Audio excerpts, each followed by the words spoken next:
అంటే ఇప్పటి వరకు మీరు చేసిన ఫోక్ సాంగ్స్‌లో మీరే కొరియోగ్రఫీ చేసి ఆ సాంగ్ డాన్స్ చేయడం జరిగిందా? దాంట్లో యాక్ట్ చేయడం జరిగిందా? లేదంటే వేరే కొరియోగ్రాఫర్ వచ్చి మీకు నేర్పించి చేయడం? ఎందుకంటే మీరు కూడా ఆల్రెడీ ఒక కొరియోగ్రాఫర్ కాబట్టి మీరే అది కూడా తీసుకున్నారా ఎట్లా? అంటే 2-3 పర్టికులర్స్ తీసుకుంటే మనకేమైందంటే బ్రెయిన్ వాష్ అయిపోద్దండి.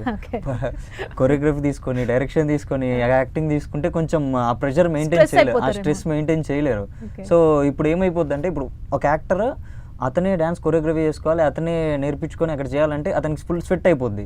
అక్కడ సెట్లోకి వెళ్ళిన తర్వాత అక్కడ తీసుకుంటే అక్కడ కూడా స్వెట్ వచ్చేస్తుంది, చూడడానికి ఫ్రేమింగ్ అంత మంచిగా అనిపించదు. సో అందుకు మనం ఎంతసేపు ఉన్నా డాన్సర్గా ఇప్పుడు కొరియోగ్రాఫర్ సార్ ఉంటారు, సార్ చెప్పిన విధంగా మనం చేయాలి అంతే. అంటే మీరు కూడా యాజ్ ఏ కొరియోగ్రాఫర్గా ఏమన్నా ఇట్లా చేద్దాం అట్లా చేద్దాం సజెషన్స్ అయితే ఇవ్వగలుగుతాను, సజెషన్స్ అయితే ఇవ్వగలను, కానీ కొరియోగ్రఫీ ఫుల్గా చేయలేను. సో వాళ్ళకంటూ ఒక ఐడియా ఉంటుంది, సో దాన్ని మేము చెడగొట్టకూడదు. సో వాళ్ళ ఐడియా ప్రకారం మనం వెళ్తాం, మనం జస్ట్ మన సజెషన్స్ మనం ఇచ్చి ముందుకు ఫార్వర్డ్గా వెళ్ళిపోవాలి. అండ్ వంశీ, ఇప్పుడు మనకి ఎక్కడ చూసినా ఇన్స్టాగ్రామ్లో కావచ్చు, యూట్యూబ్లో కావచ్చు, చాలా ట్రెండింగ్లో ఉన్న సాంగ్ వచ్చి ఓ పిల్లగా వెంకటేష్. అంటే ఈ సాంగ్లో వంశీయే చేయాల్సింది, బట్ వంశీకి ఛాన్స్ మిస్ అయిందని నేను విన్నా. అసలు ఏంటి దాని వెనకాల స్టోరీ? యాక్చువల్గా అది వచ్చేసి పిఆర్ఓ వెంకట్ అని, రెడ్ మీడియా వెంకట్ అన్న ఉంటాడు. సో ఆయన ఆ సాంగ్కి తీసుకున్నాడు అనమాట. ఆ సాంగ్ మేబీ ఇంత హిట్ అవుతుందని ముందు ఫ్యూచర్ తెలియదేమో, వాళ్ళని ప్రెడిక్ట్ చేయకుండా ఆ సాంగ్ తీసుకున్నారు. సో ఆ సాంగ్ జరుగుతుంది. ఫస్ట్ నన్ను అడిగారు, నేను ఫొటోస్ పంపాను.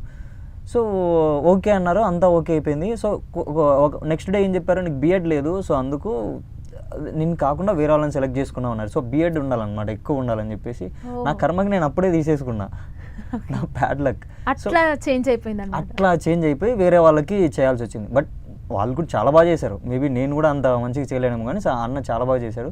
సో సాంగ్ చాలా మంచి హిట్ అయిపోయింది. ఇప్పుడు తమిళ్లో కూడా సాంగ్ షూట్ చేస్తున్నారు. అది తమిళ్లో కూడా తమిళ్లో India wide top trending song అండి ఇది.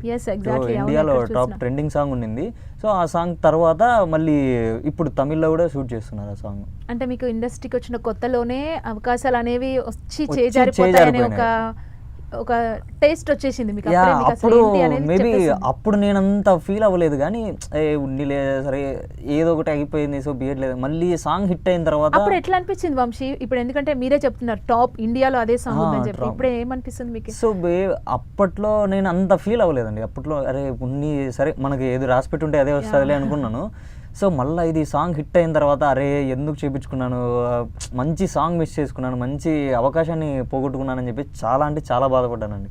సో మళ్ళీ ఇంకా మేబీ ఈ ఫ్యూచర్లో ఇంకోటి ఏదన్నా మంచి సాంగ్ వస్తే చెప్పగలుగుతానండి. అంటే వంశీ, నువ్వు ఇండస్ట్రీకి వచ్చావు అంటే ఎవరి ఇన్స్పిరేషన్? అంటే ఒక్కొక్కరిని ఇన్స్పిరేషన్గా ఇండస్ట్రీలో ఉన్న వాళ్ళని తీసుకుంటారు. హీరోని కావచ్చు, డైరెక్టర్ ఇన్స్పిరేషన్తో కూడా కొంతమంది వస్తుంటారు. ఇప్పుడు మీరు ఒకవైపు డాన్స్ కొరియోగ్రాఫర్గా ఉన్నారు, యాక్టర్గా ఉన్నారు.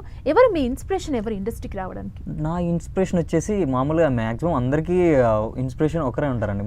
నాకైతే రవితేజ గారు, మెగాస్టార్ చిరంజీవి గారు. ఎందుకంటే ఒక మిడిల్ క్లాస్ పర్సన్ ఒక హైట్స్కి రీచ్ అవ్వడము, అంత సక్సెస్ సాధించడం అంటే it's not an easy matter. But they prove it's wrong.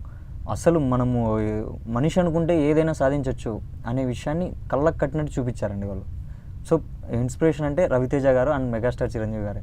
Dance అంటే మెగాస్టార్ని మించి డ్యాన్స్ అంటే ఓల్ ఇండియాలోనే ఎవరు లేరు అనుకుంటా.